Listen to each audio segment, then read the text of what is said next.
xaqiiqda hadaynu aynu dul taagno oo aqoontan iyo cilmigeena aynu adeegsano reer beledweyne oo ma baahna bariis saana misanahay war sidaynu calool wax ugu qiimeynayna iyo maanta maxaynu cunaabayno adduunka ka hadhnay war waxa aynu ururinayna ee malaayiinta reer beledweyne hal lagaga awdo buundada oo maxaan ku dhahdaayay hala sameeyo dadka dawladaha caawinayo oo bariiska noo keenay war aanu bariis ma rabno sida aynu ognahay fatahaadaha ka dhaca iyo dhibaatooyinka dabiiciga ah ee wadankeena ka dhaca waa dhibaatooyin isku soo laalaabtay oo runtii aad u jira badan saynu ognahayna oo aynu nahay dad islaam ah rasuulka Kallaahi salaatu wasalaam wuxuu yiri qofka muslimka ah god laba jeer laga ma wada qaniino inaynu sanad walba gurmano oo sanad walba aynu ooyno oo sanad walba meeshaynu ku gubanay haddana sanadku xiga farta la aadno runtii waxay u baahan tahay aqliyad laga gudbay u baahan tahay dhaqaale badan baa la aruuriyay Soomaaliya meeshay joogto qof Soomaali jooga uu ka kacay taasi waa caan baynu ku nahay inaynu isu gurmano caan baynu ku nahay laakiin waxaynu kala aynu caan ku nahay wax la yiraahdo laab la kaca dawladii dhexe ee dhisnayd ee quwadda lahayd ee la oran jiray libaaxi Afrika laab la kaca baa lagu dumiyay bilaa qorshe ah sidoo kalena hadda waxa jira gurmadyo qaran oo loo ooynayo oo loo dhibaatoonayo laakiin bilaa qorshe ah waxaynu waxyaalo badan ay u eegyihiin inaynu nahay dad qol mugdi wax ku tuuraya sababtu maxay tahay xaqiiqda hadaynu aynu dul taagno oo aqoontan iyo cilmigeena aynu adeegsano reer beledweyne oo ma baahna bariis saana misanahay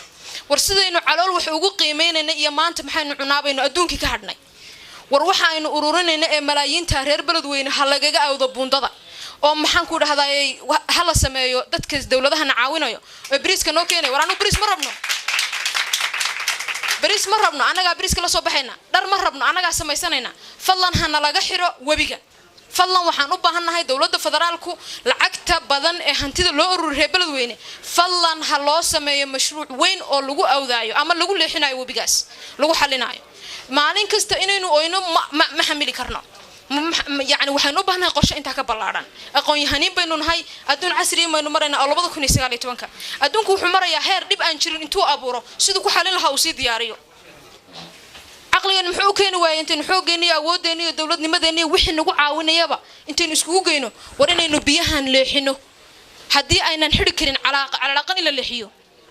reer beledweyne waxay u baahan yihiin ayagoo degan oo wabiguna uu soo fatihin walaalayaal in la caawiyo u baahan yihiin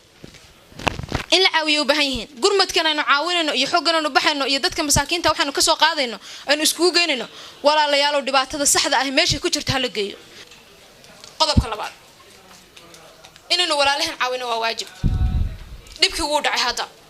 xalkeedina waxaan ku dhahdaa waa halkaas aan sheegnay oo ah in wabiga la xiro intaas kadib waxaan rabaa gurmad qaran aan ka soo shaqeeyay waxaan rabaa in hal qisay idin la wadaago sida dadka Soomaaliyeed ay isku damiirka u yihiin isku dadnimada u yihiin isku walaalaha u yihiin runtiina sida hore loo sheegay waxa kaliya Soomaaliyeed ku badbaada ay tahay waxaan aaminsanahay hadii dawlad gaala ah oo maxaan ku raada diin islaam iyo dhaqankan aan haysanin dhibaatooyinka Soomaaliya ay ka soo gudubtay kama soo gudbi kareen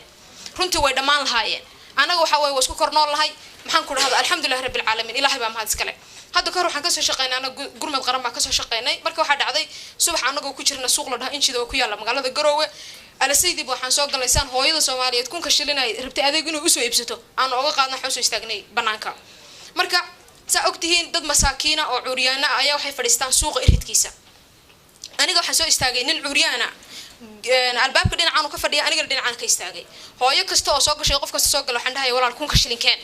qof walaalka maanta yaanyada maanta maxaan ku raad basbaaska ka tag maanta yaanyada ka tag hal qof baan kin ugu gadeynaa qanajibiya sidii aan lacagta ku ururinay ninkan halkan oo asna lacagta qofkii soo baxay lacag u siinayay markii aan dhaqaaqi rabay buu ii wacay marka waxaan is dhahay wuxuu ku dhiirabaa walaalay waxaad maanta dhan ururinaysay isii ilaa wixii ana meesh maxaan ku raadaa waliga fariisan jiray wixii wallahi wax aan ka yaabay oo mucjisa igu noqotay waxay ahayd ninkii maanta dhan asna inuu ila ururinay oo wuxuu ururiyay ku riday bacdan waday waa cuuriyaan meesha fadhiyay